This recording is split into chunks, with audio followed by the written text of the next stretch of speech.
Saya Aina Zura dari Prodi Akuntansi Syariah semester 2 ingin menjelaskan sedikit tentang makasih syariah dalam keuangan syariah.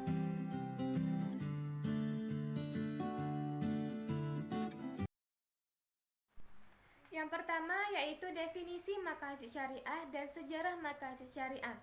Makasih syariah secara bahasa merupakan bentuk jamak dari maksud. Akar katanya berasal dari kata verbal kasada yang artinya menuju, bertujuan dan berkeinginan. Kata makasud atau makasid dalam ilmu gramatika bahasa Arab disebut dengan isim maf'ul, yaitu sesuatu yang menjadi objek. Oleh karenanya kata tersebut dapat diartikan dengan tujuan atau beberapa tujuan. Sementara asy syariah merupakan bentuk subjek dari akar syara yang artinya adalah jalan menuju sumber air sebagai kehidupan. Sehingga dapat kita simpulkan bahwa makasih syariah adalah segenap tujuan dari hukum-hukum yang disyariatkan oleh Allah Subhanahu wa taala terhadap hambanya yang tidak lain adalah untuk menciptakan kemaslahatan. Sejarah makasih syariah. Secara umum, sejarah makasih dapat dibagi menjadi 3 fase. Yang pertama yaitu fase kenabian Muhammad SAW. Fase ini adalah fase pengenalan makasih syariah yang terdapat di dalam Al-Quran dan Sunnah dalam bentuk sinyal-sinyal beku yang belum tercairkan atau hanya dalam pandangan-pandangan tersirat. Yang kedua, fase sahabat dan tabi'in terkemuka. Pada masa ini diletakkan batu pertama perkembangan pesat sejarah makasid. Yang ketiga, fase teoritis makasid, di mana pada fase ini makasid banyak dielaborasi oleh para cendekiawan muslim. Gradasi maslahah, daruriyat, hajiyat, dan tahsiniyat. Yang pertama yaitu daruriyat atau primer. Daruriyat adalah kebutuhan yang paling utama dan paling penting. Kebutuhan ini harus terpenuhi agar manusia dapat hidup layak. Jika kebutuhan ini tidak terpenuhi, hidup manusia akan terancam di dunia maupun di akhirat. Kebutuhan ini meliputi menjaga agama, menjaga jiwa, menjaga keturunan, menjaga harta, dan menjaga akal.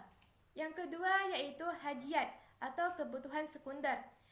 Kebutuhan ini dibutuhkan untuk memberikan kemudahan dan menghilangkan kesulitan. Dan apabila kebutuhan hajiyat tidak terpenuhi, tidak akan mengancam keselamatan kehidupan umat manusia. Namun, manusia tersebut akan mengalami kesulitan dalam melakukan suatu kegiatan. Tahsiniyat atau tersier yaitu semua keperluan dan perlindungan yang diperlukan agar kehidupan menjadi nyaman dan lebih nyaman lagi, mudah dan lebih mudah lagi. Dengan istilah lain adalah keperluan yang dibutuhkan manusia agar kehidupan mereka berada dalam kemudahan, kenyamanan. Yang ketiga, makasid muamalah dan urgensi makasid syariah dalam transaksi perbankan syariah. Makasid muamalat. Tujuan syariat dalam transaksi muamalat adalah menciptakan kesejahteraan umat manusia dengan menyeimbangkan peredaran harta benda antara kaum yang kaya dan kaum miskin secara berkeadilan. Urgensi makasid syariah dalam transaksi perbankan syariah. Makasid syariah adalah jantung dalam ilmu usul fikih. Karena itu, makasid syariah menduduki posisi yang sangat penting dalam merumuskan ekonomi syariah. Tanpa makasid syariah, maka semua regulasi, fatwa, produk keuangan dan perbankan, kebijakan fiskal dan moneter akan kehilangan substansi syariahnya. Tanpa makasid syariah, fikih muamalah yang dikembangkan dan regulasi perbankan dan keuangan yang hendak dirumuskan akan menjadi kaku dan statis.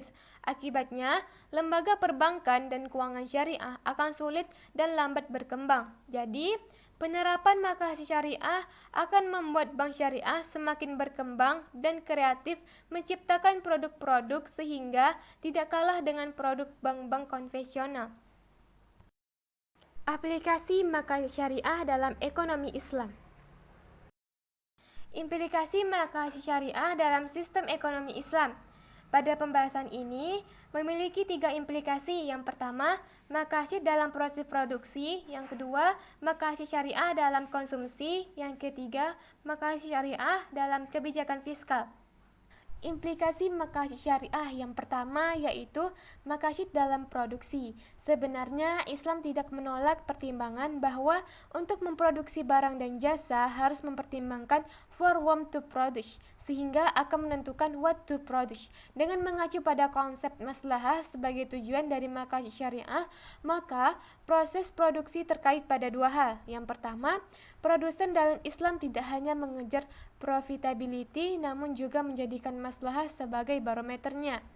Yang kedua, produsen dalam ekonomi Islam semestinya tidak menyuplai permintaan tersebut hanya karena profit semata. Implikasi maqasid syariah yang kedua yaitu maqasid syariah dalam konsumsi. Kita tahu bahwa dalam ekonomi konvensional, konsumen diasumsikan mempunyai tujuan untuk memperoleh kepuasan atau utility dalam kegiatan konsumsinya. Namun, dalam Islam tujuan konsumsi bukanlah konsep utilitas melainkan kemaslahatan. Implikasi maqasid syariah yang ketiga yaitu maqasid syariah dalam kebijakan fiskal. Dasar kebijakan fiskal secara umum bertujuan untuk pemerataan pendapatan dan kesejahteraan. Akan tetapi, kesejahteraan dalam Islam mencakup kesejahteraan dunia dan akhirat atau falah. Oleh karena itu, nilai-nilai moral harus mendasari kebijakan fiskal. Perbedaan substansial antara kebijakan fiskal dalam Islam dan konvensional adalah tidak ada peran suku bunga dalam kebijakan utang publik. Seluruh mekanisme pinjaman dalam Islam diperoleh dengan bebas bunga. Dengan demikian, dapat kita simpulkan bahwa maqasid syariah dalam konteks kebijakan fiskal Islam adalah adanya keadilan dan pemerataan pendapatan dalam rangka mencapai kesejahteraan masyarakat. Baiklah, hanya itu yang dapat saya sampaikan tentang maqasid syariah dalam keuangan syariah. Mohon maaf jika ada kesalahan. Wabillahi taufiq wal hidayah. Wassalamualaikum warahmatullahi wabarakatuh.